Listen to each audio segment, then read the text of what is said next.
Morning बच्चों। इतिहास लिखने के लिए कलम की नहीं हौसलों की जरूरत पड़ती है। इतिहास लिखने के लिए कलम की नहीं हौसलों की जरूरत पड़ती है। आइए बच्चों, आज हम लोग बात करेंगे टिश्यू के बारे में, यानी ऊतक के बारे में।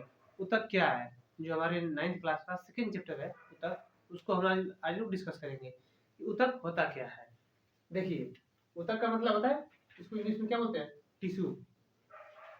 इसकी परिभाषा क्या होती है कि कोशिकाओं का एक ऐसा समूह जिसकी संरचना एवं क्रियाविधि समान होती है, उसे ऊतक कहते हैं।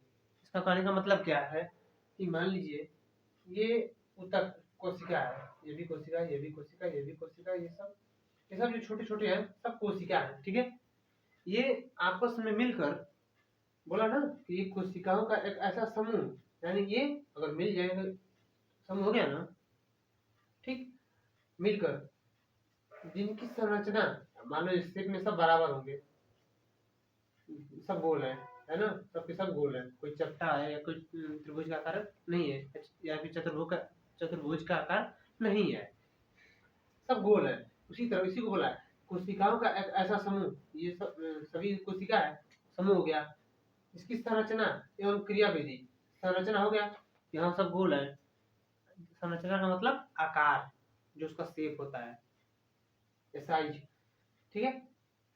क्रियाविधि समान होती है, क्रियाविधि का मतलब कार्य जो करते हैं वो समान समान कार्य करें। जैसे मान लीजिए हमारा हार्ट है, उसमें अंदर बहुत सारी कोशिकाओं से मिलकर बना है, और हार्ट का काम क्या होता है, पंपिंग करना, ठीक है, ब्लड को पंप करना, वो उसका कार्य होता है।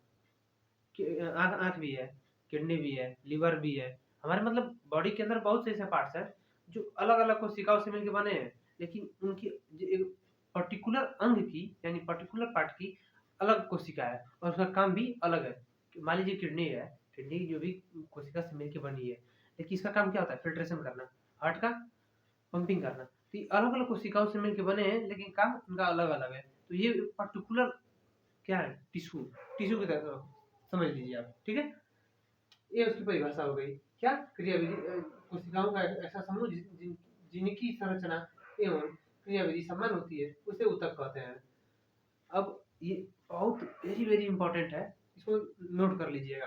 क्या, ऊतक के अध्ययन को क्या बोलते हैं, हिस्टोलॉजी। ऊतक के अध्ययन को क्या बोलते हैं, हिस्टोलॉजी। दूसरा क्या है पॉइंट, कि ऊतक की खोज कब की गई थी, 1801 ईस्वी में। कौन किया था, सेकंड पॉइंट क्या था, ऊतक। ऊतक की खोज 1801 ईस्वी में जेवियर विचेट ने की थी। ऊतक की खोज 1801 ईस्वी में जेवियर विचेट ने की थी। ये दोनों पॉइंट बच्चों बहुत इंपॉर्टेंट है, नोट कर लीजिएगा, ठीक है। आप लोग इससे पहले इसका स्क्रीनशॉट ले लीजिए, या फिर मैं डिस्क्रिप्शन में इसका स्क्रीनशॉट भेज दूंगा, आप लोग वहां से देख लीजिएगा, ठीक है।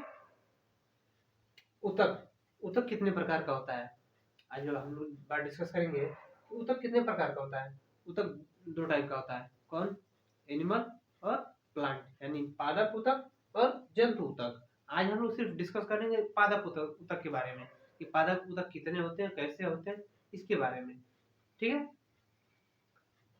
पादप ऊतक सॉरी, ऊतक दो भाग में बटा होता है, पादप और जंतु। अब पादप भी, यानी पादप ऊतक भी दो प्रकार का होता है, विभज्य विभज्य ऊतकी और अस्थायी ऊतक, ठीक है। विभज्य ऊतकी और अस्थायी ऊतक। अब विभज्य ऊतकी ऊतक भी 3 टाइप का होता है, ठीक है। शीर्षस्थ, पार्श्वस्थ, अंतवेशी। फिर से बोलते हैं, शीर्षस्थ, पार्श्वस्थ, अंतवेशी, ठीक है। अब ये क्या क्या होता है और कैसे होता है, इसका काम क्या है, कैसे काम करता है, कैसा दिखता है, इस सारी चीजें हम लोग आगे डिस्कस करेंगे, ठीक है। अब देखते हैं अस्थायी ऊतक के बारे में। अब अस्थायी ऊतक कैसा, मतलब कितने टाइप का होता है। अस्थायी ऊतक 2 टाइप का होता है, पहला जटिल और दूसरा, यानी जटिल ऊतक और सरल ऊतक, ठीक है। देखिए, अब जटिल ऊतक भी 2 टाइप का होता है, जाइलम और फ्लोएम। कौन सा होता है, जाइलम और फ्लोएम। जो ये जंतु ऊतक है, सॉरी जंतु जंतु तो आज हम लोग को नहीं पढ़ना है, हम लोग अब क्या पढ़ेंगे? सरल। जटिल ऊतक हो गया, अब सरल पढ़ते हैं। सरल अस्थायी ऊतक। सरल अस्थायी ऊतक भी 3 टाइप का होता है। मृदु ऊतक, अस्थायी कोण ऊतक, स्थूल कोण ऊतक।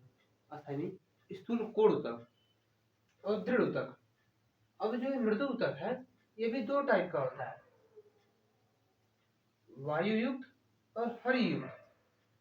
वायु युक्त और हरि युक्त। अब हम लोग इसके बारे में डिस्कस करेंगे कि ऊतक, हम लोग जाना कि ये ऊतक था, यानी प्लांट, यानी ये ऊतक है। ऊतक में पादप ऊतक के बारे में हम लोग इतना डिस्कस किया। अब जंतु ऊतक के बारे में लोग अगले नेक्स्ट वीडियो में देखेंगे। लेकिन उससे पहले हम लोग जान लें कि जो विभाजित ऊतकीय ऊतक, अस्थायी ऊतक, शीर्षस्थ ऊतक, पार्श्वस्थ ऊतक, अंतःवेशी ऊतक, जटिल ऊतक, जाइलम, फ्लोएम, सरल, मृदुक, स्थूल कोण, दृढ़ ऊतक, वायु युक्त और हरित युक्त, ये सब क्या होता है? ठीक है, आइए देखते हैं।